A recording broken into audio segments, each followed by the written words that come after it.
Je m'appelle Julie, je fais partie du service prévention de la mutuelle familiale. C'est le service qui offre en fait aux adhérents de la mutuelle des actions de sensibilisation tout au long de l'année. La mutuelle se préoccupe de la santé de ses adhérents et ce depuis le plus jeune âge. Nous développons de plus en plus des actions de prévention à destination de la petite enfance. Donc ça peut avoir différentes formes. On a des actions avec des professionnels de santé comme des tests de la vue, des rendez-vous d'hygiène bucco-dentaire ou des rendez-vous sur l'audition. Et on développe également des séances d'information et d'échange autour de l'alimentation du jeune enfant. Aujourd'hui, on propose en fait aux adhérents qui ont des enfants âgés entre 6 mois et 5 ans de venir contrôler la vue de leur enfant. Ces tests sont réalisés aujourd'hui par un orthoptiste du syndicat national autonome des orthoptistes qui est notre partenaire pour cette action. Ces tests sont vraiment primordiaux puisqu'en fait 80% des informations transmises par l'extérieur proviennent des yeux.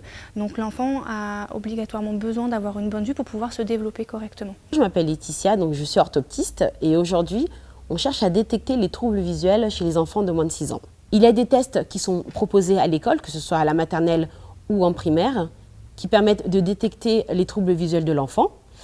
Si jamais ce n'est pas le cas, les parents pourront amener leur enfant chez le médecin ou chez l'ophtalmologue pour pouvoir détecter les troubles visuels. Là, tu vois?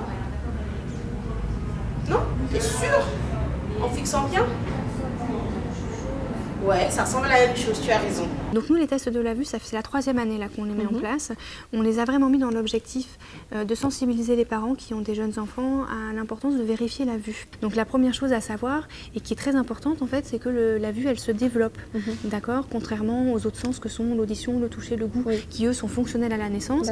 La vue, elle n'est pas du tout. Ce qu'on regarde nous aujourd'hui essentiellement, et c'est ça qui nous intéresse, c'est un trouble de l'apprentissage qui s'appelle amblyopie ou syndrome de l'œil paresseux. C'est très important de le prendre en charge parce que ça se prend très bien en charge, c'est-à-dire qu'on va forcer cet œil qui est un petit peu paresseux à regarder pour qu'il transmette bien les informations et que le cerveau s'organise correctement. Mais comme ça, il n'y aura pas de retard. Et surtout, ce qu'il faut, c'est le détecter. Et un jeune enfant qui a un œil qui voit moins bien que l'autre, pour ses activités quotidiennes, ça ne va pas le gêner. Donc en tant que parent, on peut passer à côté. Il n'y a pas de symptômes forts. Un strabisme, ça peut se voir.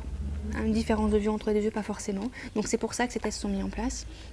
Vous allez passer voir une orthoptiste. Vous allez voir, c'est des tests assez ludiques et assez imagés pour les enfants.